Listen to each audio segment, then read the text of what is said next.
Good evening, ladies and gentlemen, and welcome to the many adventures of Cuphead. On today's episode, our hero finds himself in a prickly predicament. After a night of reckless gambling, Cuphead is in danger of losing his very soul to the devil himself. If Cuphead is unable to beat the soul contracts out of all the devil's debtors, his head will be the newest trinket added to the sinister one's collection. Will our porcelain pal rise up and whoop the devil, or will he crack under the pressure of Satan's hefty hoof? It's time to find out on the many adventures of Cuphead. Once upon a time, in a magical place called Inkwell Isle, there were two brothers named Cuphead and Mugman. They lived without a care under the watchful eye of the wise Elder Kettle. One day the two boys wandered far from home, and, despite the Elder Kettle's many warnings, ended up on the wrong side of the tracks and entered the Devil's Casino.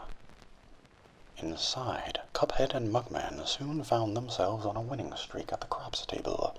"Hot dog!" exclaimed King Dice, the casino's sleazy manager. "These fellas can't lose." "Nice run, boys," laughed a newcomer. The brothers gasped. It was the casino's owner, the devil himself. "Now, how about we raise the stakes?" he suggested with a toothy grin. "Win one more roll and all the loot in my casino is yours," the devil boomed. "But if you lose, I'll have your souls. Deal?" Cuphead, blinded by easy riches, nodded and grabbed the dice for a throw. "Good gosh, Cuphead, no!" cried Mugman, for he understood the danger, but it was too late. "Snake eyes!" laughed the devil while slamming the floor. "You lose!" The brothers trembled in fear as he loomed over them. "Now, about those souls." The brothers pleaded for their very lives. "There must be another way to repay you," Mugman stammered. "Yes, please, mister," Cuphead added. Perhaps there is," the devil snickered, pulling out a parchment. "I have here a list of my runaway debtors. Collect their souls for me, and I just might pardon you two mugs." "Now get going," the devil roared, kicking the boys out most rudely. "You have till midnight tomorrow to collect every one of those souls. Otherwise I'll be the one collecting yours." Cuphead and Mugman were terribly frightened and ran away as fast as they could. "Come on, Mug," panted Cuphead. "We have to find the Elder Kettle. He'll know what to do." "What a fine pickle you boys have gotten yourselves into. I know you don't want to be pawns of the devil, but if you refuse, I can't bear to imagine your fates. You must play along for now. Collect those contracts, and you'd best be ready for some nasty business. Your debtor friends won't be very friendly once you confront them. In fact, I expect they'll transform into terrible beasts. Take this potion so they won't hang you out to dry. It will give you the most remarkable magical abilities." It seems that Cuphead's first foe is one angry potato. Here he goes, spitting dirt balls and worms like his life depends on it, which it very well might. This spud skin may not be enough to stop our pal, however. And just like that, this potato's been fried. Up next is a rather large onion, and from the look of things, they don't want any part of this at all. Still, who knows what'll happen if their bitter tears land on Cuphead's cuphead. Best be careful, I suppose.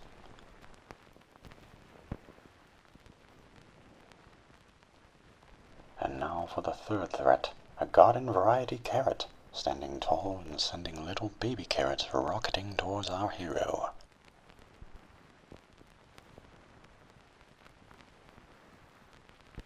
Try not to get beta-carotene poisoning, Cuphead.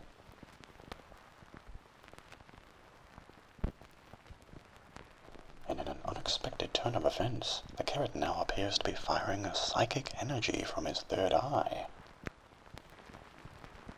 How this carrot became so powerful we may never know. But it doesn't matter now. He's practically been chopped and steamed, granting Cuphead victory over the root pack.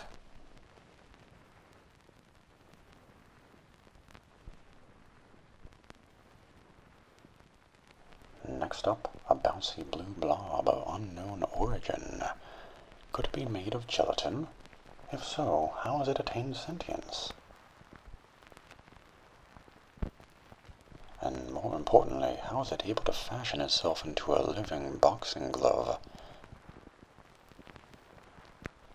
Just some of life's big questions, I suppose.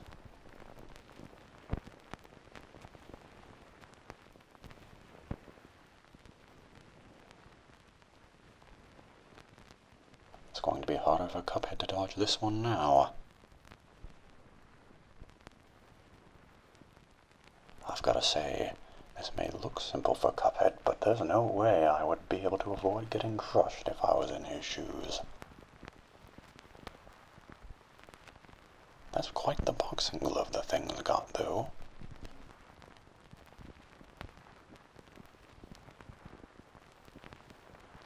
And the blob's been sent to its grave. Stone, which has found a life of its own. What a twist, ladies and gentlemen.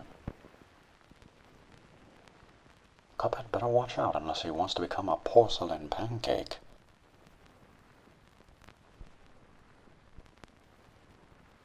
Not much longer now, I'd hope.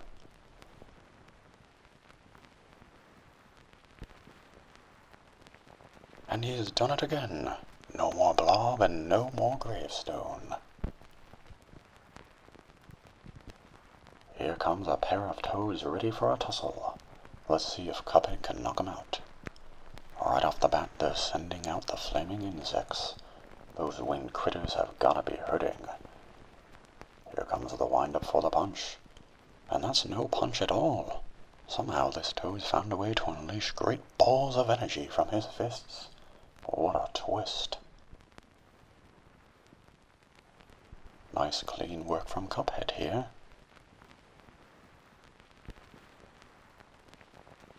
And the shorter one's rolling on over to the other side of the arena. Looks like he's surrounded now. Time for a special attack. Here come more balls of energy, and the one on the right has somehow morphed into a desk fan. Not the most dangerous appliance I can think of, but Cuphead should still be wary of those fan blades. I imagine they're still pretty sharp.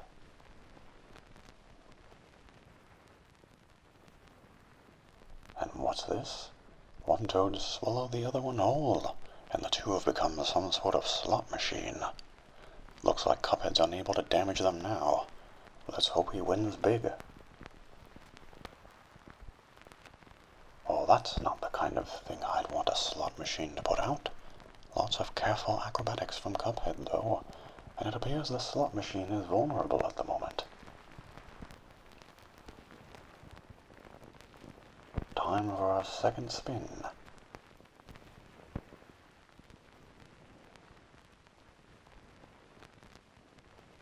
I gotta say, if this is some sort of currency being awarded, it belongs to a civilization I am wholly unfamiliar with.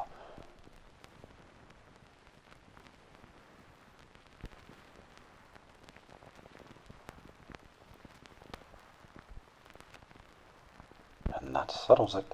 These two toads are toast.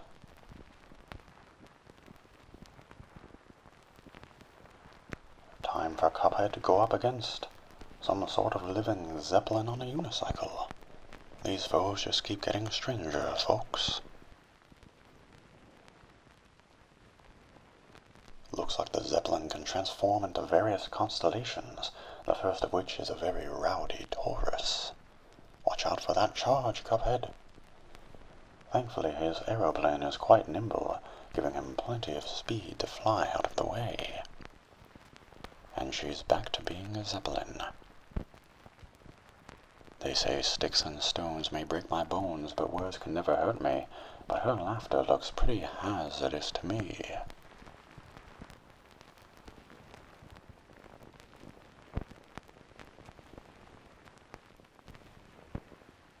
Now we've got a starry-eyed Sagittarius, firing arrows at Cuphead like his life depends on it. I'm gonna go out on a limb and guess that these aren't Cupid's arrows of love, however. More likely arrows of pain and suffering. Better to have loved and lost than to have gotten stabbed by one of those arrows. And just like that, he's gone, and the Zeppelin is back in action. But what's this? A rather quick sunset seems to be giving the Zeppelin a headache. And here we have the moon. The moon does look quite a bit bigger up in the sky, but a lot less scary, too. She's brought the stars along with her, and a plethora of unidentified flying objects. What a mess Cuphead's gotten himself into. And before you know it, the moon's been reduced to a pile of dust. Now Cuphead's taking time to stop and smell the... Well, that's certainly no rose. This flower's got a prickly stem and an even pricklier personality. Their spunky dance moves cannot be denied, however. This flower's clearly a symbol of war, having turned themselves into a living Gatling gun. Here comes a shower of seeds, and what they're sprouting is just as aggressive.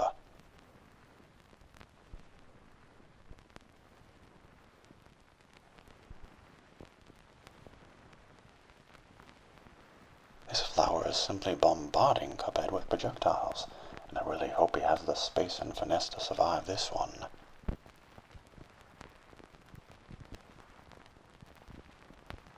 This is some impressive footwork on his part.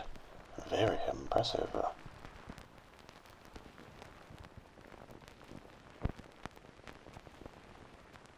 It seems that the flower's lost its patience and has become enraged. With all those thorns on the ground, Cuphead can't dare step off those floating platforms. But he'll have to unless he wants to get tangled up in those vines. The flower may be running out of steam, however. They only seem capable of spitting out the occasional small projectile.